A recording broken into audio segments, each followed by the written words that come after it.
And I continue. Different means to the same end.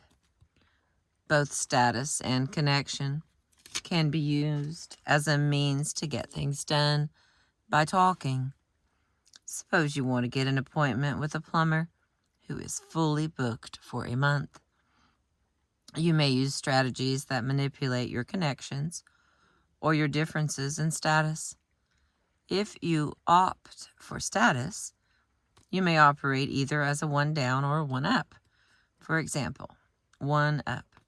You let it be known that you are an important person, a city official who has influence in matters such as licensing and permits and that the plumber has need of. Or one down. You plaintively inform the receptionist that you are new in town and you have no neighbors or relatives to whom you could turn to take a shower or use the facilities. You hope she will feel sorry for you and give you special consideration. Whether you take a one up or one down stance, both these approaches play on differences in status by acknowledging that the two people involved are in a symmetrical relation to each other. On the other hand, you could try reinforcing your sameness. If you are from the same town as the plumber's receptionist, or if you are both from the same country or cultural group, you may engage her in talk about your hometown or speak in your home dialect or language, hoping that this will remind her that you come from the same community, so she will give you special consideration. If you know someone she knows, you may mention that person and hope this will create a feeling of closeness that will make her want to do something special for you. This is why it is useful to have a personal introduction to someone you want to meet, to transform you from a stranger into someone with whom there is a personal connection. The example of talking to a plumber's receptionist illustrates options that are available whenever anyone tries to get something done. Ways of talking are rarely, if ever, composed entirely of one approach or the other, but rather are composed of both and interpretable as either. For example, many people consider name dropping to be a matter of status. Look how important I am because I know important people. But it is also a play on intimacy and close connections. Claiming to know someone famous is a bit like claiming to know someone's mother or cousin or childhood friend. It's an attempt to gain approval by showing that you know someone whom others also know. In name dropping, they don't actually know the people named, but they know of them. You are playing on connections in the sense that you bring yourself closer to the people you are talking to by showing you know someone they know of. But to the extent that you make yourself more important by showing you know someone they have only heard of, you are playing on status. Much, even most, meaning in conversation does not reside in the spoken word at all, but is filled in by the person listening. Each of us decides whether we think others are speaking in the spirit of differing status or symmetrical connection. The likelihood that individuals will tend to interpret someone else's words as one or the other depends more on the hearer's own focus, concerns, and habits than on the spirit in which the words were intended. All right, the next little category is who's deceptive? ? In regarding these varying but related approaches to human relationships, people tend to sense that one or the other is the real dynamic.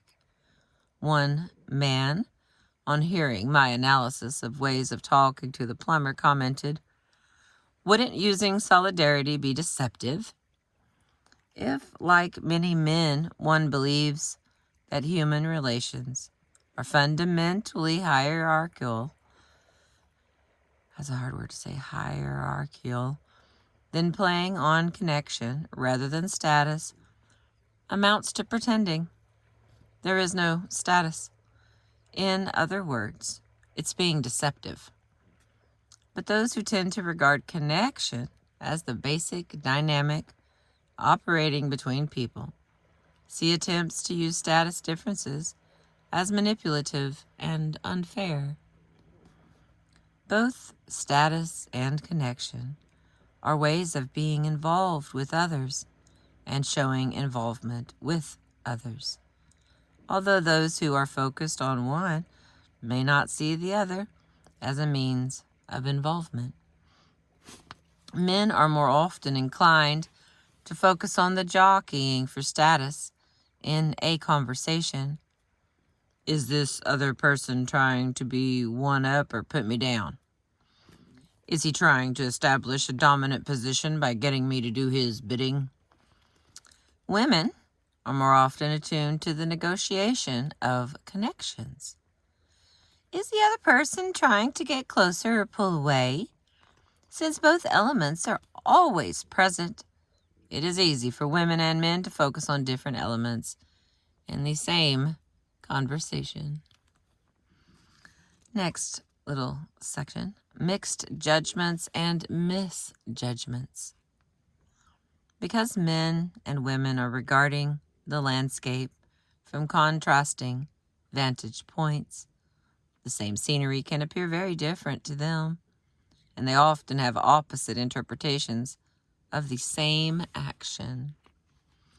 A colleague mentioned that he got a letter from a production editor working on his new book, instructing him to let her know if he planned to be away from his permanent address at any time in the next 6 months, when his book would be in production.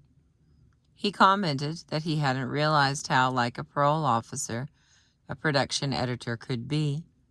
His response to this letter surprised me, because I have received similar letters from publishers, and my response is totally different.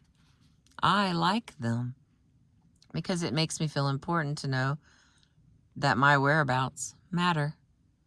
When I mentioned this difference to my colleague, he was puzzled and amused, as I was by his reaction. Though he could understand my point of view intellectually, emotionally he could not imagine how one could not feel framed as both controlled and inferior in rank by being told to report one's movements to someone. And though I could understand his perspective intellectually, it simply held no emotional resonance for me.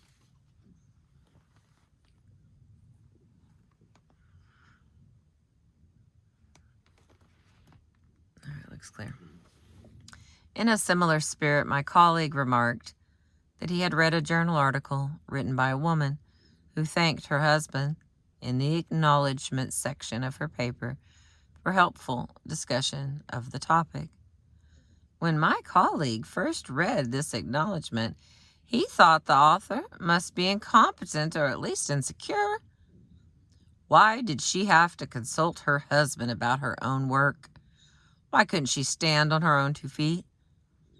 After hearing my explanation that women value evidence of connection, he reframed the acknowledgement and concluded that the author probably valued her husband's involvement in her work and made reference to it with pride that comes of believing one has evidence of a balanced relationship.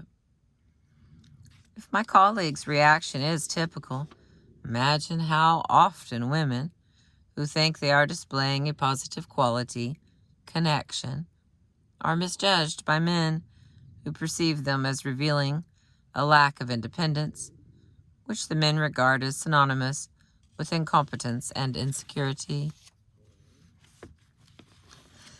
And the next one, in pursuit of freedom. A woman was telling me why a long-term relationship had ended. She recounted a recurrent and pivotal conversation. She and the man she lived with had agreed that they would both be free, but they would not do anything to hurt each other. When the man began to sleep with other women, she protested, and he was incensed at her protest. Their conversation went like this. She, "How can you do this when you know it's hurting me?" He, "How can you try to limit my freedom?" She, "But it makes me feel awful." He, "You are trying to manipulate me." On one level, this is simply an example of a clash of wills. What he wanted conflicted with what she wanted, but in a fundamental way it reflects the differences in focus I have been describing. In arguing for his point of view, the key issue for this man was his independence, his freedom of action. The key issue for the woman was their interdependence, how what he did made her feel. He interpreted her insistence on their interdependence as manipulation. She was using her feelings to control his behavior. Hang on, let me get a little drink here.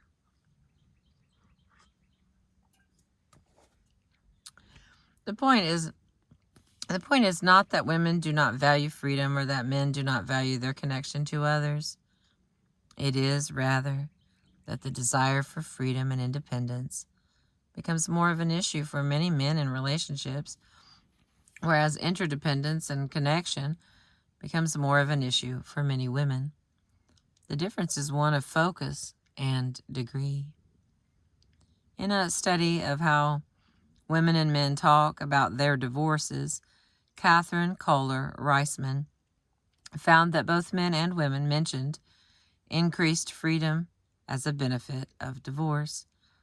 But the word freedom meant different things to them.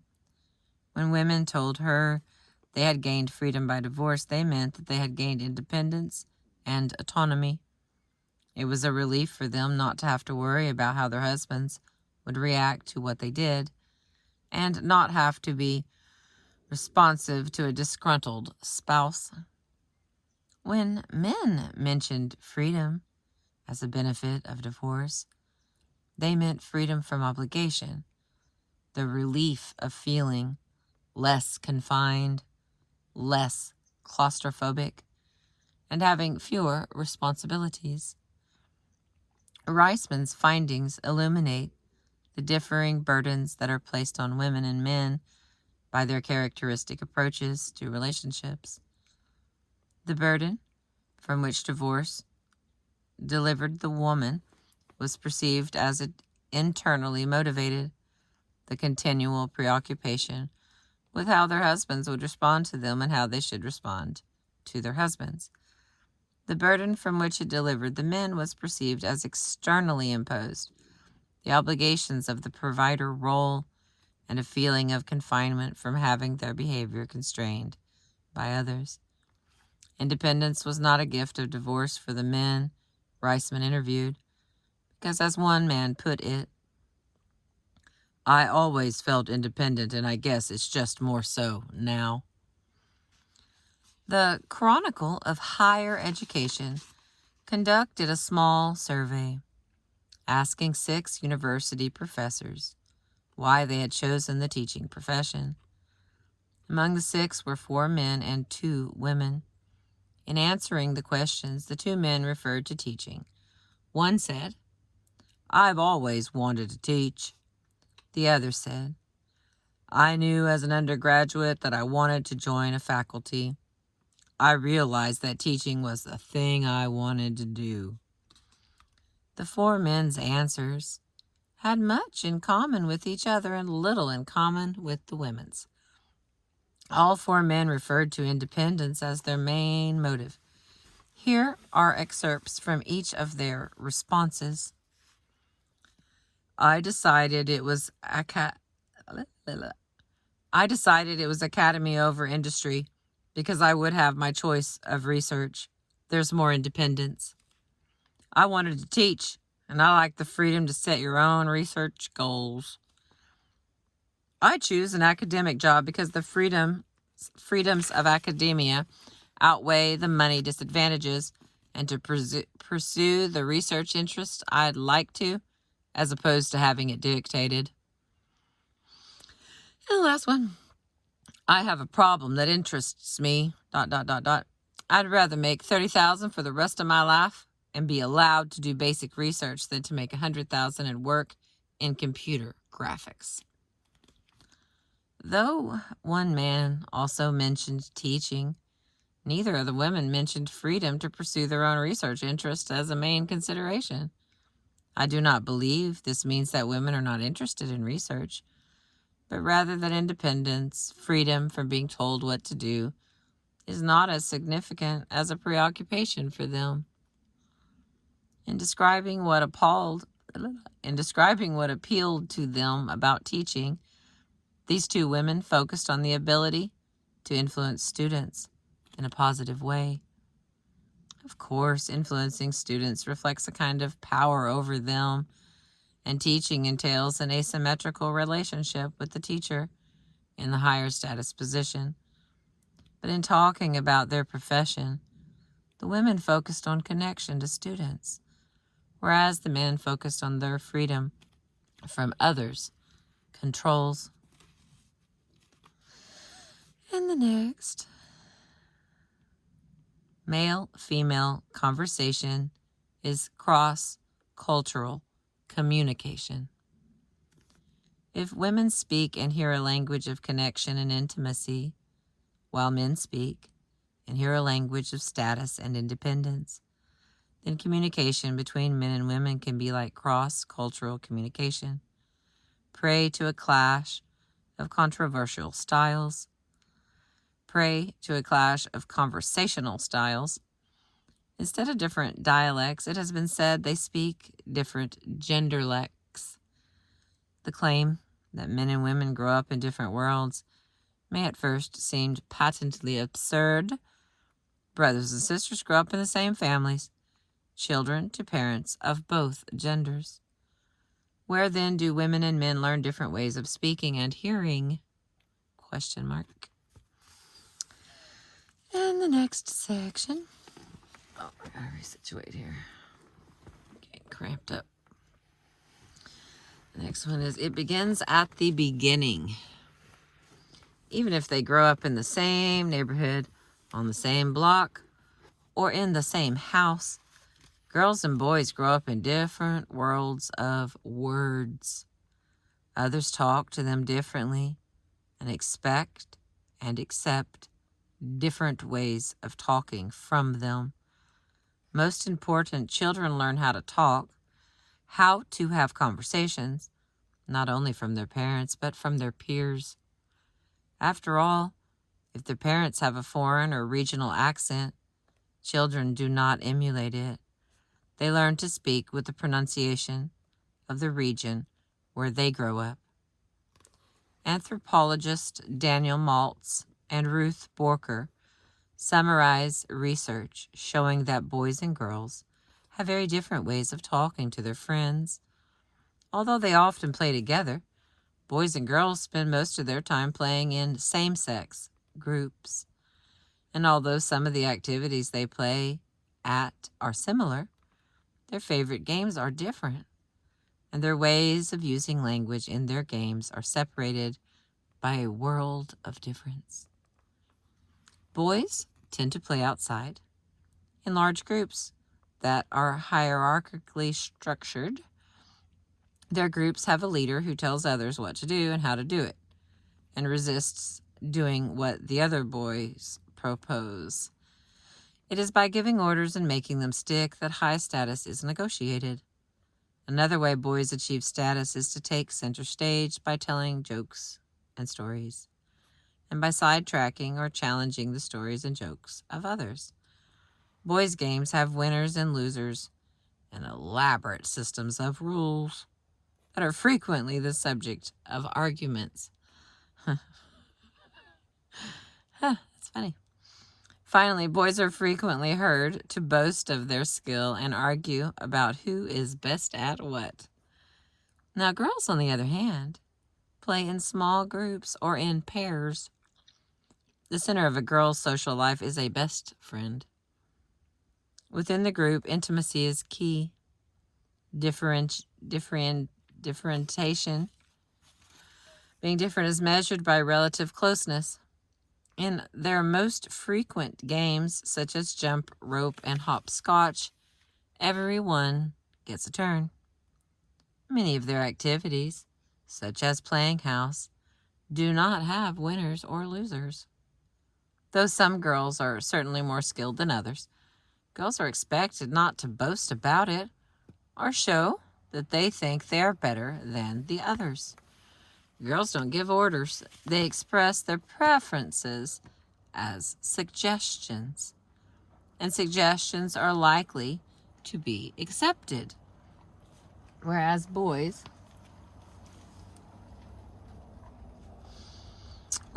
say, "Give me that. Get out of here."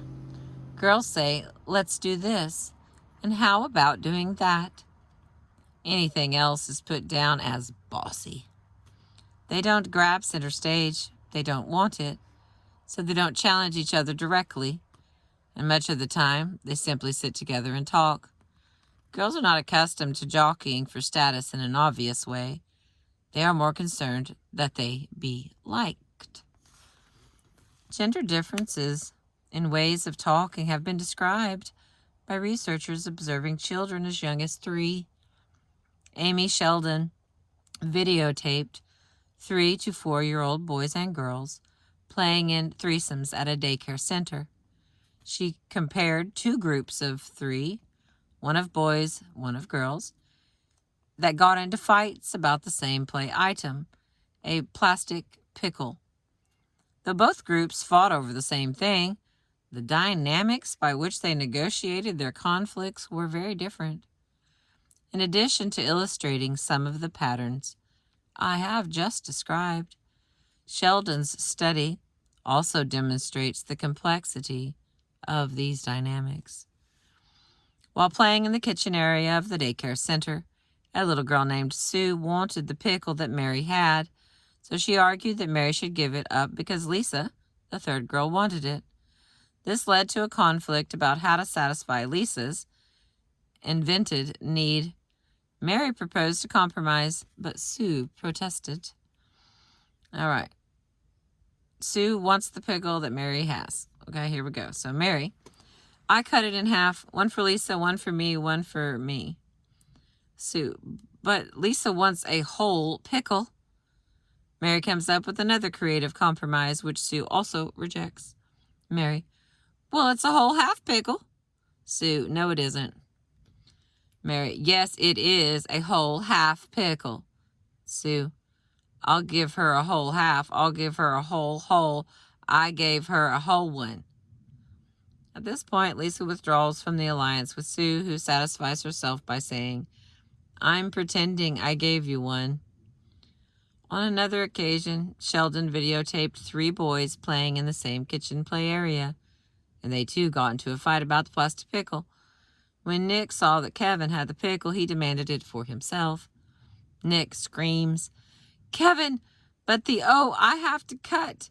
I want to cut it. It's mine. Like Sue, Nick involved the third child in his effort to get the pickle. Nick, whining to Joe, Kevin is not letting me cut the pickle. Joe says, oh, I know. I can pull it away from him and give it back to you. That's an idea. The boys' conflict, which lasted 2.5 times longer than the girls', then proceeded as a struggle between Nick and Joe on the one hand and Kevin on the other. In comparing the boys' and girls' pickle fights, Sheldon points out that for the most part, the girls mitigated the conflict and preserved harmony by compromise and evasion. Conflict was more prolonged among the boys, who used more insistence, appeals to rules, and threats of physical violence. However, to say that these little girls and boys used more of one strategy or another is not to say that they didn't use the other strategies at all. For example, the boys did attempt compromise, and the girls did attempt physical force. The girls, like the boys, were struggling for control of their play. When Sue says by mistake, "I'll give her a whole half," then quickly corrects herself to say, "I'll give her a whole," she reveals that it is not really the size of the portion that is important to her, but who gets to serve it. While reading Sheldon's study, I noticed that whereas both Nick and Sue tried to get what they wanted by involving a third child, the alignments they created with the third child and the dynamics they set in motion were fundamentally different. Sue appealed to Mary to fulfill someone else's desire, rather than saying that she wanted the pickle. She claimed that Lisa wanted it. Nick asserted his own desire for the pickle, and when he couldn't get it on his own, he appealed to Joe to get it for him. Joe then tried to get the pickle by force. In both these scenarios, the children were enacting complex lines of affiliation. Joe's strong-arm tactics were undertaken not on his own behalf, but chivalrously on behalf of Nick, by making an appeal in a whining voice. Nick positioned himself as one down in a hierarchical structure, framing himself as someone in need of protection. Now, when Sue appealed to Mary to relinquish her pickle, she wanted to take the one-up position of serving food. She was fighting not for the right to have the pickle, but for the right to serve it. This reminded me of the women who said they'd become professors in order to teach. But to accomplish her goal, Sue was depending on Mary's desire to fulfill others' needs.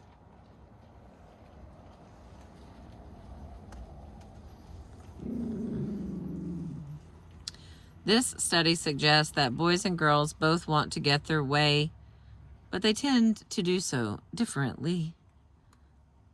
Though social norms encourage boys to be openly competitive and girls to be openly cooperative, different situations and activities can result in different ways of behaving.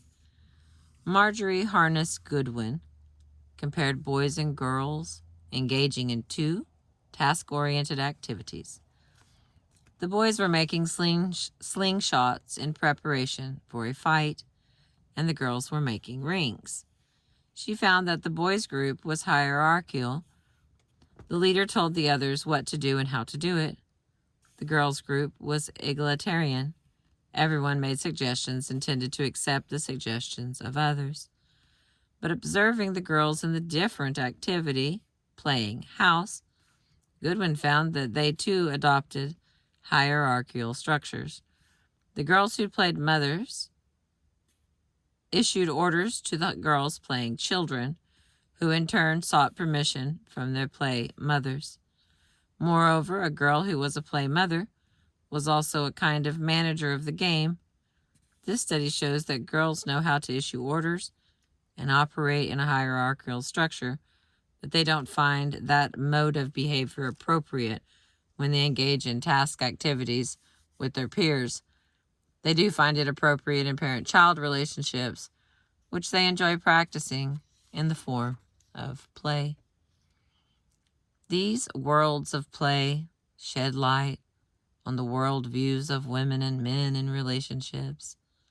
The boys' play illuminates why men would be on the lookout for signs they are being put down or told what to do.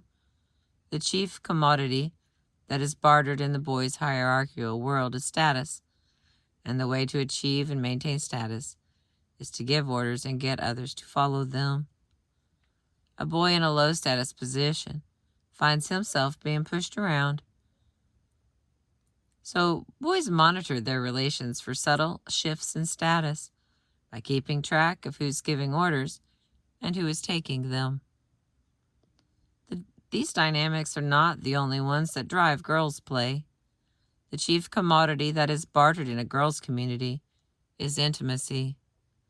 Girls monitor their friendships for subtle shifts in alliance, and they seek to be friends with popular girls. Popularity is a kind of status, but it is founded on connection. It also places popular girls in a bind. By doing field work in a junior high school, Donna Eder found that popular girls were paradoxically and inevitably disliked. Many girls want to befriend popular girls, but girls' friendships must necessarily be limited since they entail intimacy rather than large group activities. So a popular girl must reject the overtures of most of the girls who seek her out, with the result that she is branded stuck up. And the final one. The key is understanding.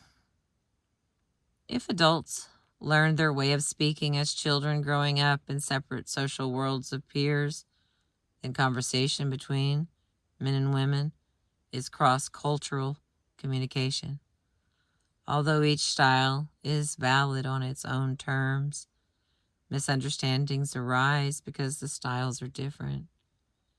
Taking a cross-cultural approach to male-female conversations makes it possible to explain why dissatisfactions are justified without accusing anyone of being wrong or crazy.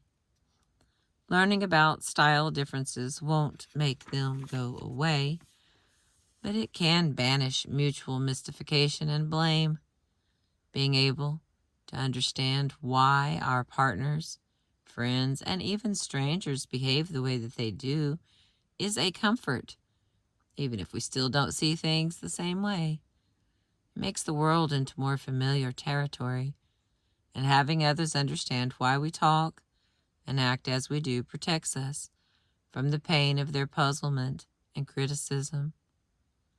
In discussing her novel, The Temple of My Familiar, Alice Walker explained that a woman in the novel falls in love with a man because she sees in him a giant ear. Walker went on to remark that although people may think they are falling in love because of sexual attraction or some other force, really what we're looking for is someone to be able to hear us. We all want, above all, to be heard, but not merely to be heard. We want to be understood, heard for what we think we are saying, for what we know we meant. With increased understanding of the ways women and men use language, should come a decrease in frequency of the complaint, "You just don't understand."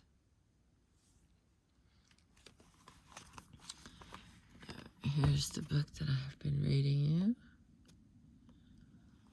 by Deborah Tennant, PhD.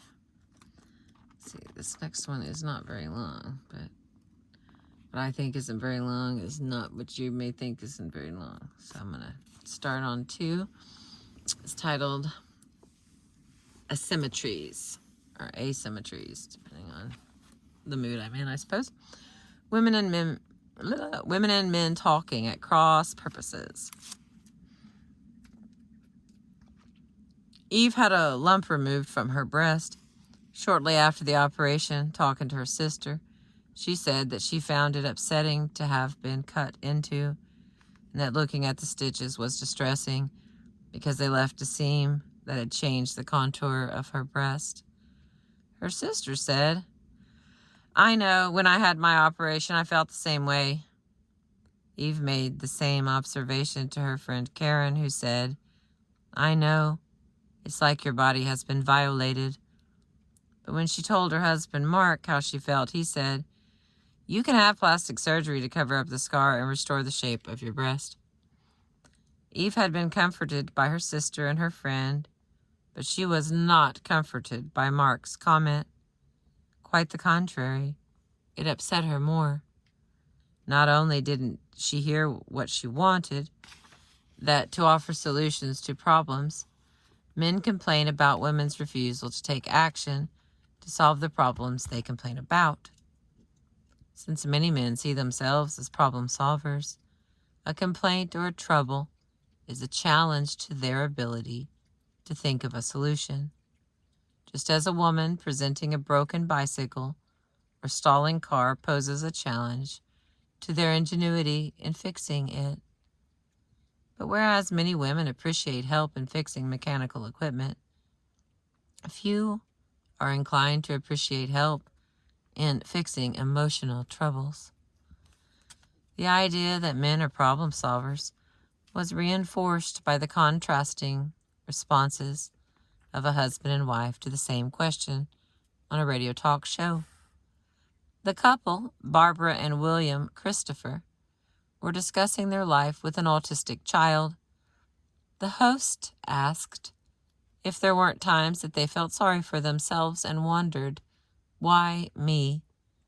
Both said no, but they said it in different ways.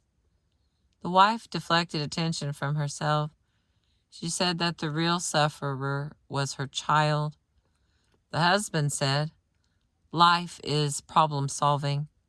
This is just one more problem to solve. This explains why men are frustrated when their sincere attempts to help a woman solve her problems are met not with gratitude but with disapproval. One man reported being ready to tear his hair out over a girlfriend who continually told him about problems she was having at work, but refused to take any of the advice he offered. Another man defended himself against his girlfriend's objection that he changed the subject as soon as she recounted something that was bothering her. What is the point of talking about it anymore, he said. You can't do anything about it. Yet, another man commented that women seem to wallow in their problems, wanting to talk about them forever, whereas he and other men want to get them out and be done with them, either by finding a solution or by laughing them off. Trying to solve a problem or fix a trouble focuses on the message level of talk. Trying to solve a problem or fix a trouble focuses on the message level of talk. But for most women who habitually report problems at work or in friendships, the message is not the main point of complaining. It's the meta message that counts. Telling about a problem is a bid for an expression of understanding. I know how you feel. Or a similar complaint. I felt the same way when something similar happened to me. In other words, troubles talk is intended to reinforce rapport by sending the meta message. We are the same. You're not alone. Women are frustrated when they not only don't get this reinforcement, but quite the opposite, feel distanced by the advice, which seems to send the meta message. We're not the same. You have the problems. I have the solutions. Furthermore, mutual understanding is symmetrical, and this symmetry contributes to a sense of community. But giving advice is asymmetrical. It frames the advice giver as more knowledgeable, more reasonable, more in control. In a word, one up. And this contributes to the distancing effect. The assumption that giving advice can be one-upmanship underlies an observation that appeared in a book review. In commenting on Alice Adams' After You've Gone, reviewer Ron Carlson explained that the title story is a letter from a woman to a man who has left her for a younger woman. According to Carlson, the woman informs her former lover about her life and then steps up and clobbers him with sage advice.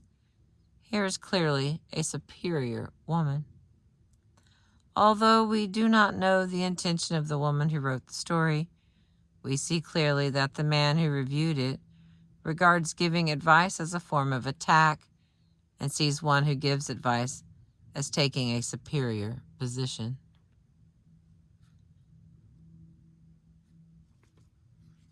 Parallel tracks, the next category. These differences seem to go far back in our growing up.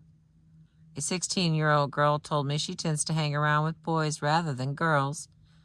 To test my ideas, I asked her whether boys and girls both talk about problems. Yes, she assured me. They both do. Do they do it the same way? I asked.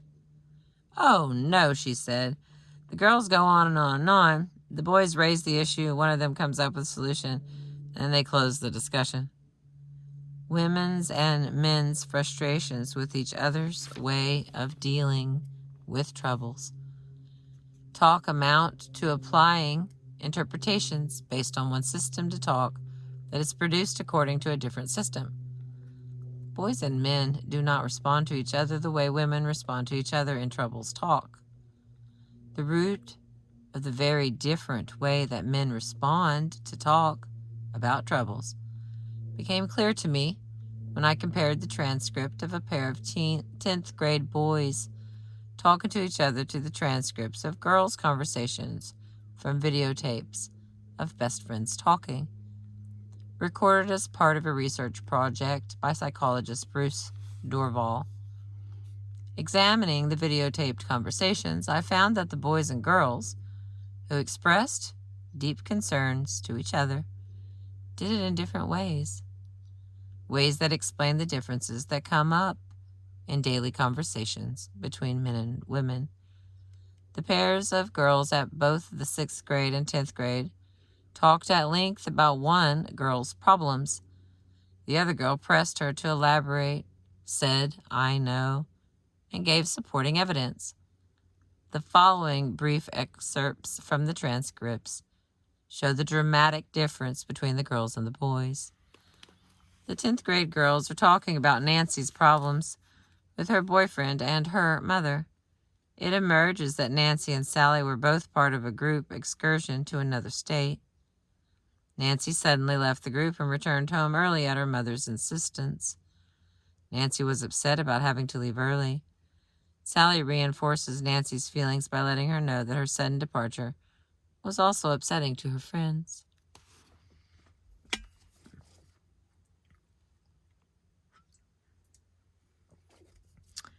So here's that dialogue.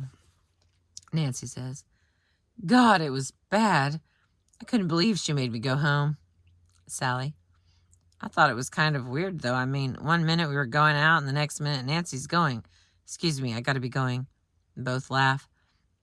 "I didn't know what was going on." And Judy comes up to me and she whispers, "The whole place knows." "Do you know that Nancy's going home?" And I go, "What?" Both laugh again. "Nancy's going home." I go, "Why?" She goes, "Her mom's making her." I go, and she makes a face. She comes back and goes, "Nancy's left." Well, I said, "Well, that was a fine thing to do. She didn't even come and say goodbye." And she starts boiling all over me. I go, mimicking, yelling, "All right."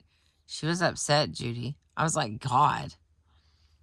Sally's way of responding to her friend's troubles is to confirm Nancy's feelings of distress that her mother made her leave the trip early by letting her know that her leaving upset her friends. In contrast, examining the transcript of a conversation between boys of the same age shows how differently they respond to each other's expressions of troubles. The 10th grade boys also express deep feelings. Theirs, too, is troubles talk, but it is troubles talk with a difference. They don't concentrate on the troubles of one, pursuing, exploring, and elaborating. Instead, each one talks about his own troubles and dismisses the others as insignificant. In the first excerpt from these boys' conversation, Richard says he feels bad because his friend Mary has no date for an upcoming dance, and Todd dismisses his concerns. Richard says, "God, I'm going to feel so bad for her if she stays home." Todd, "She's not going to stay home. It's ridiculous. Why doesn't she just ask somebody?" Yet Todd himself is upset because he has no date for the same dance. He explains that he doesn't want to ask Anita, and Richard in turn scoffs at his distress. Todd says, "I feel so bad when she came over and started talking to me last night." Richard asks why. Todd says, I don't know. I felt uncomfortable, I guess. Richard, I'll never understand that. And then he laughs. Far from trying to show that he understands, Richard states flatly that he doesn't, as shown in the boldface type. Richard then tells Todd that he is afraid he has a drinking problem. Todd responds by changing the subject to something that is bothering him, his feelings of alienation. Richard says, when I took Anne home last night, she told me off. Todd says, really? Richard says, you see, when she found out what happened last Thursday night between Sam and me.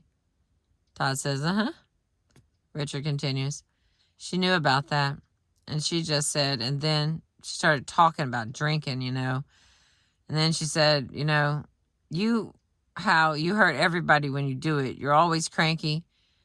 And she just said, I don't like it. You hurt Sam, you hurt Todd, you hurt Mary, you hurt Lois, I mean, when she told me, I guess I was kind of stunned. I didn't really drink that much. Todd, are you still talking to Mary a lot? Richard, am I still talking to Mary? Todd says, yeah, because that's why. That's why I was mad Friday. Richard says, why? Todd says, because. Richard says, 'cause why? Todd says, 'cause I didn't know why you all I just went back upstairs for things, then y'all never came back. I was going. Fine, I don't care, I said. He's going to start this again. As the lines printed in boldface show, when Richard says that he is upset because Anne told him he behaved badly when he was drunk, Todd responds by bringing up his own concern. He feels left out, and he was hurt when Richard disappeared from a party with his friend Mary. Throughout the conversation, Todd expresses distress over feeling alienated and left out. Richard responds by trying to argue Todd out of the way he feels. When Todd says he felt out of place at a party the night before, Richard argues. Richard says, this is the boldface ones, how could you feel out of place? You know Lois and you knew Sam. Todd says, I don't know. Just felt really out of place. And then last night again at the party, Sam was just running around. He knew everyone from the sorority. There was about 5. Richard says, oh, no, he didn't. Todd says, he knew a lot of people. I don't know. Richard says, just Lois. He didn't know everybody. Todd says, I just felt really out of place that day, all over the place. I used to feel, Richard says, why? Todd says, I don't know. I don't even feel right in school anymore. Richard says, I don't know. Last night, Todd says, I think I know what Ron Cameron and them feels like now. And they laugh. Richard laughs. No, I don't think you feel as bad as Ron Cameron feels. Todd says, I'm kidding.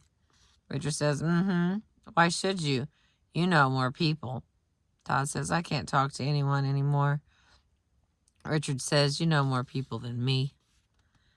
By telling Todd that his feelings are unjustified and incomprehensible, Richard is not implying that he doesn't care. He clearly means to comfort his friend, to make him feel better.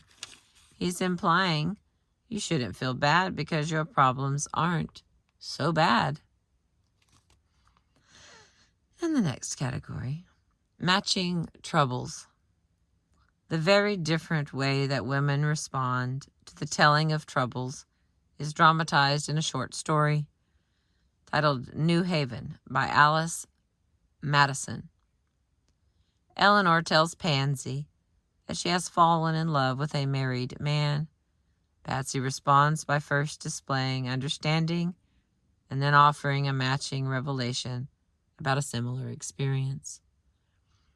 Well, says Patsy, I know how you feel. You do? In a way, I do. Well, I should tell you, I've been sleeping with a married man for 2 years. Patsy then tells Eleanor about her affair and how she feels about it. After they discuss Patsy's affair, however, Patsy says, But you were telling me about this man and I cut you off. I'm sorry. See, I'm getting self-centered. It's okay. But she is pleased again. The conversation then returns to Eleanor's incipient affair. Thus, Patsy responds first by confirming Eleanor's feelings and matching her experience, reinforcing with their similarity, and then by encouraging Eleanor to tell more. Within the frame of Patsy's similar predicament, the potential asymmetry inherent in revealing personal problems is avoided, and the friendship is brought into balance. What made Eleanor's conversation with Patsy so pleasing to Eleanor was that they shared a sense of how to talk about troubles, and this reinforced their friendship. Though Eleanor raised the matter of her affair, she did not elaborate on it until Patsy pressed her to do so. Patsy pressed her to do so. Another story by the same author, called The Knitting. A woman named Beth is staying with her sister in order to visit her sister's daughter, Stephanie, in a psychiatric hospital. While there, Beth receives a disturbing telephone call from her boyfriend, Alec. Having been thus reminded of her troubles, she wants to talk about them, but she refrains because her sister doesn't ask. She feels required instead to focus on her sister's problem, which is the reason for her visit. She'd like to talk about her muted half-quarrels with Alec of the last weeks, but her sister does not ask about the phone call. Then Beth thinks they should talk about Stephanie. The women in these stories are balancing a delicate system by which troubles, talk, is used to confirm their feelings and create a sense of community. When women confront men's ways of talking to them, they judge them by the standards of women's conversational styles. Women show concern by following up someone else's statement of trouble, by questioning her about it. When men change the subject, women think they are showing a lack of sympathy, a failure of intimacy. But the failure to ask probing questions could just as well be a way of respecting the other's need for independence. When Eleanor tells Patsy that she is in love with Peter, Patsy asks, "Are you sleeping with him?" This exploration of Eleanor's topic could well strike many men and some women as intrusive, though Eleanor takes it as a show of interest that nourishes their friendship. Women tend to show understanding of another woman's feelings. When men try to reassure women by telling them that their situation is not so bleak, the women hear their feelings being belittled or discounted. Again, they encounter a failure of intimacy just when they were bidding to reinforce it. Trying to trigger a symmetrical communication, they end up in an asymmetrical one.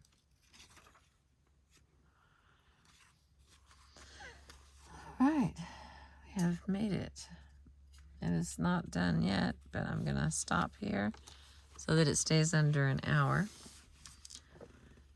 And I appreciate you letting me read to you. This book isn't very long, and to be fair, we're like a third of the way already. I have to admit, it's been a while since I read it, and I think I forgot some of this stuff. I appreciate you letting me read to you. Thank you for being with me.